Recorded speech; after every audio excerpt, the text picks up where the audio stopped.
Assalamualaikum dan salam sejahtera. Hai guys.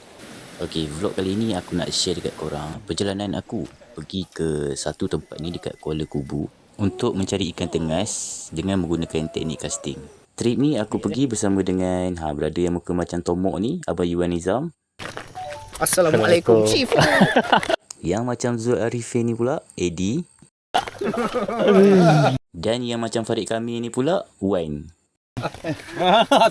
Nama terus. Beruntung je lah aku dapat kawan yang muka semua macam artis. By the way, perjalanan kami dari bawah nak pergi ke atas tu mengambil masa lebih kurang dalam 2 jam. Biasa setengah kilo memang hilang kalau trek gini. Walaupun muka dorang tu macam artis, tapi dorang tak sombong. Dan dorang share ilmu stream fishing dekat aku. Kasut ni tak sesuai tu buat mainstream. Perjalanan ke Hulu lebih kurang dalam 2 jam. So kita orang baru jalan setengah jam. Masih jauh perjalanan. Punyalah semangat nak pergi mancing. Sampai kami lupa yang kami semua ni belum stretching lagi. Dah setengah jam berjalan baru nak stretching. Untuk pengetahuan korang, ini adalah first time aku join stream fishing.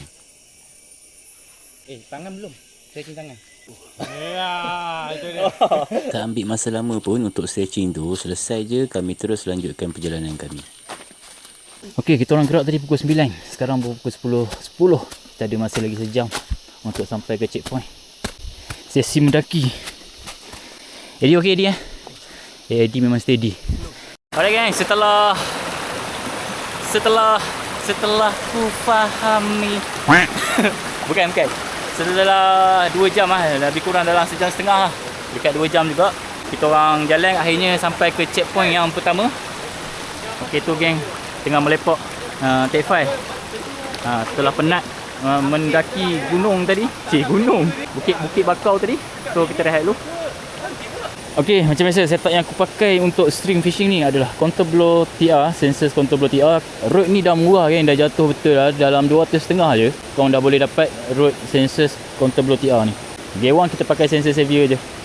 50 dengan 52. Kepada korang yang berminat dengan rod Counterblow TR tadi, korang boleh roja aku.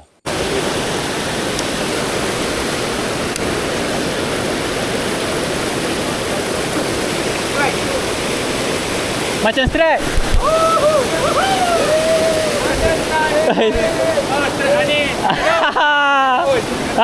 Ni daun. Daun pun daun lah. Sensor Xavier 52. Sensor Xavier 52 SD. Bang, saya boleh rehat lah ni? Saya boleh rehat dulu lah. Walaupun ianya hanyalah tengas daun yang bersaiz kecil, tapi ia memberikan satu nikmat kepuasan kepada aku.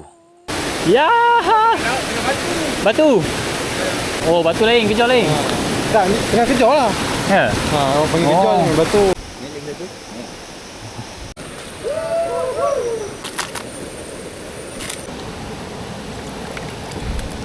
Tengah kejar. Tengah batu. Sekarang pukul 3.40, hari pun gelap. Jadi kita orang nak balik dulu lah. Cukup lah setakat ni je stream fishing.